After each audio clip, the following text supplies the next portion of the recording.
আমার এই যে রক্তটা, এটা রেড লাইন ছিল তারেক রহমান। এই রক্তের প্রতিশোধ আমি আপনার থেকে ইনশাআল্লাহ নিব, কড়ায় গন্ডায় বুঝে নিব ইনশাআল্লাহ। এবং আজকে আপনার ক্ষমতা পতন শুরু ইনশাআল্লাহ। প্রধানমন্ত্রীকে বলবো, ঢাকার বাইরে আপনি রাত্রি যাপন করবেন না, আপনাকে গুলি করে মারা হবে। যে সূত্র, সেই সূত্র আমাকে যেটা জানিয়েছে যে তারেক রহমানকে হত্যা করে তারপরে দেশের ভেতরে একটা অস্থিতিশীল পরিস্থিতি তৈরি করবে। আমি প্রধানমন্ত্রীকে সর্বোচ্চ সতর্কতা, সর্বোচ্চ নিরাপত্তা অবলম্বন করার অনুরোধ জানাচ্ছি। আমাদের মাননীয় প্রধানমন্ত্রী জনাব তারেক রহমান, তার উপরে হামলা হয়েছে, পৈশাচিক হামলা, এবং তার গাড়ির কাঁচ ব্যাপকভাবে ভাঙচুর করে মেরে ফেলতো তাকে। হ্যাঁ, এটি নিশ্চিত তাকে মেরে ফেলতো। একটা ঘটনা ঘটেছে, নিশ্চয়ই আপনারা জেনেছেন। নেত্রকোনায় প্রধানমন্ত্রী তারেক রহমান অবরুদ্ধ গাড়ি ভাঙচুর অভিযোগ বিএনপির বিরুদ্ধে। ওই গাড়ি বহরের মধ্যে বিরাট হামলা চারিদিক থেকে, ভয়াবহ ব্যাপার না? প্রধানমন্ত্রীর গাড়িতে হামলা, ভাবা যায় না। হত্যার জন্যই তো আক্রমণটা করছে। হ্যাঁ, একজন প্রধানমন্ত্রীকে মারতে চায়। কাদের প্রধানমন্ত্রী? বিএনপির প্রধানমন্ত্রী। সারা বাংলাদেশের সবাই প্রধানমন্ত্রী, কিন্তু বিএনপির প্রধানমন্ত্রী ওনাদের প্রধানমন্ত্রীকে মারতে চায়। পালাই যাওয়া ছাড়া তারেক রহমানের বেঁচে থাকার কোনো রাস্তা খোলা নাই। দেশের জনগণ তারেক রহমানকে ভাগ বাটোয়ারা করে ছিঁড়ে বিড়ে একেবারে খাইয়ে ফেলবে। সুতরাং বেঁচে থাকার জন্য তাকে অনতি বিলম্বে পালাইয়া যেতেই হবে, এছাড়া বেঁচে থাকার কোনো রাস্তা ওর সামনে। আসসালামু আলাইকুম প্রিয় দর্শক, এবার তারেক রহমানের উপর ভয়ঙ্কর হামলা এবং তারেক রহমানকে কারা হত্যা করতে চায়, কেন বারবার হামলা করা হচ্ছে, আসুন না টেনে সকল গোপন তথ্যগুলা জেনে আসি। হলো আমার হাতে হলো ইটটা হলো অনেক জোরে হলো আইসা লাগে, এবং প্রথমে হলো গ্লাসটা ভেঙে আমার সাথে যে আমার সহযোগী ছিল সে অনেক রক্তাক্ত হয়েছে, এবং ওইটার পরে আবারই আমার কাছে এসেছে। গাড়িতে ইটটা এখনো আছে। এটা আমি পার্সোনাল জায়গা থেকে তারেক রহমানের উদ্দেশ্যে বলবো, আপনি মস্ত বড় একটা ভুল করেছেন, এবং এই ভুলের কাফারা আমি এটা পার্সোনালি নিলাম, আপনাকে দিতে হবে। আমাকে শেখ হাসিনা একবার জেলে নিয়েছিল, তার কাফারা উনি দিয়েছে, দিল্লিতে আছে। আমি আপনাকে অনেক আগে সতর্ক করেছিলাম, আপনি সতর্ক হন নাই। এটা আমি পার্সোনালি নিলাম, আপনি এটার কাফারা দিতে হবে। এবং আমাদের জীবন নিরাপদ না যে আপনার শাসন আমলে, এটা আজকে বাস্তবায়ন হলো। যদি মাথায় ইটটা হাতে না লেগে মাথায় লাগতো, তাহলে এতক্ষণ আমি জীবিত থাকতাম না। আশা করি যে রাজপথে দেখা হবে, রাজনৈতিকভাবে ইনশাল্লাহ মোকাবেলা হবে, এবং আজকে আপনার ক্ষমতা পতন শুরু ইনশাল্লাহ। চলন্ত অবস্থায়। আচ্ছা, কোন জায়গায়? এটা জৈন্তাপুর থেকে যখন আমরা হরিপুরের প্রোগ্রাম শেষ করছি, প্রোগ্রাম শেষ করে 2-3 মিনিট গাড়ি চলার পরেই। আপনাদের সঙ্গে তো তখন পুলিশ প্রটোকল ছিল। পুলিশ চেষ্টা করেছে, আমরা পুলিশের দোষ দিব না, কিন্তু যখন আজকে ইশরাক রাজপথ উত্তপ্ত করেছে, রাশেদ দীর্ঘদিন ধরে রাজপথ উত্তপ্ত করেছে, তো আমি মনে করি ইশরাক আজকে যখন মশাল মিছিলটা করেছে, এরপরে অ্যাটেম্প্ট টু মার্ডার হয়েছে আমার উপরে, ফলত এই হত্যার জন্য দায়ী ইশরাকও। আইনি ব্যবস্থা নেবেন কিনা? আমি যতদিন জীবিত আছি, আমি মরা পর্যন্ত কোনো আইনি ব্যবস্থা আমি মরা পর্যন্ত কোনো আইনি ব্যবস্থা নিব না। আমি মরা পর্যন্ত কোনো আইনি ব্যবস্থা নিব না। ঠিক আছে।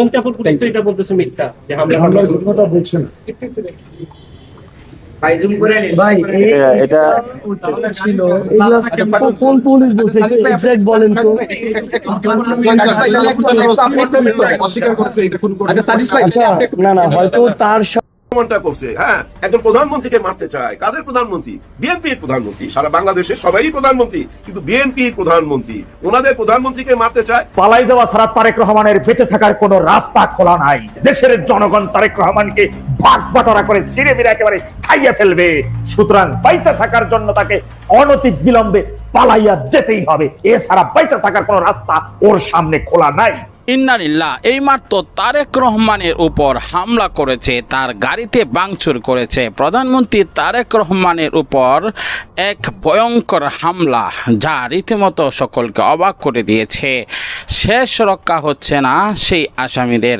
আসুন বিস্তারিত দিকে আসি।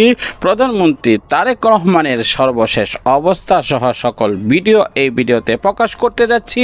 না টেনে লাইক করে শেষ পর্যন্ত ভিডিওটি দেখতে থাকুন। প্রধানমন্ত্রীকে বলবো, ঢাকার বাইরে আপনি রাত্রি যাপন করবেন না, আপনাকে গুলি করে মারা হবে। দেশের ক্ষমতার কেন্দ্রবিন্দুতে বসে এমন এক সিদ্ধান্ত যা চমকে দিয়েছে পুরো বাংলাদেশকে।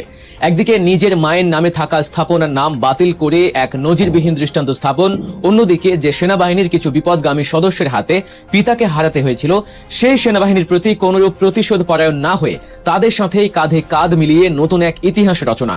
আর ঠিক তখনই রাজনীতির মাঠের এক সময়ের সহযোদ্ধা, প্রবীণ রাজনীতিক ও বীর মুক্তিযোদ্ধা কর্নেল অলি আহমেদ দিলেন এক শিহরণ জাগানো সতর্কবার্তা। রাতের বেলা ঢাকার বাইরে থাকবেন না। কেন এমন হুঁশিয়ারি? কিসের এত ভয়? আর তারেক রহমানই বা কেন হাঁটছেন বাংলাদেশের চিরাচরিত পারিবারিক রাজনীতির সম্পূর্ণ উল্টো পথে? এসব প্রশ্নের রোমাঞ্চকর এবং গভীর বিশ্লেষণ নিয়ে সাজানো হয়েছে আমাদের আজকের আয়োজন। পর্দার পেছনের আসল রাজনৈতিক সমীকরণ বুঝতে ভিডিওটি না টেনে একেবারে শেষ পর্যন্ত দেখার অনুরোধ রইল। বাংলাদেশের রাজনীতির ইতিহাস এক রক্তাক্ত ও বিশ্বাসঘাতকতার ইতিহাস।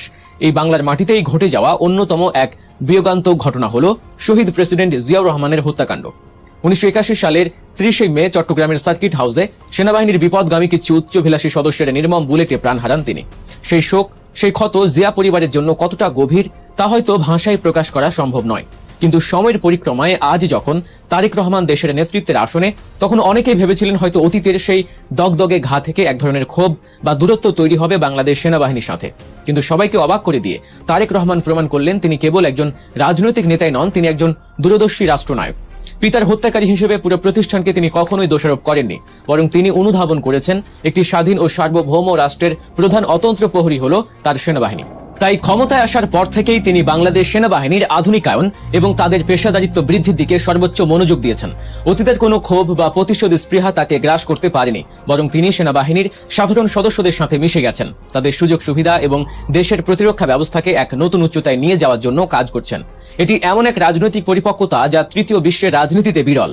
তার এই পদক্ষেপ শুধু সেনাবাহিনীর মনোবলই বৃদ্ধি করেনি, বরং দেশের আপামর জনসাধারণের কাছেও এই বার্তা স্পষ্ট করেছে যে তারেক রহমানের কাছে ব্যক্তিগত আবেগের চেয়ে রাষ্ট্রের নিরাপত্তাই সবার আগে। আর ঠিক এই রাষ্ট্রনায়কাচিত উত্থানের মাঝেই ভেসে এলো এক গভীর সতর্ক বার্তা। এই সতর্ক বার্তা এমন একজনের কাছ থেকে এসেছে যিনি শুধু রাজনীতির মাঠের প্রবীণ খেলোয়াড়ই নন, বরং একজন রণাঙ্গনের বীর মুক্তিযোদ্ধা এবং জিয়া পরিবারের দীর্ঘদিনের রাজনৈতিক সহযোদ্ধা।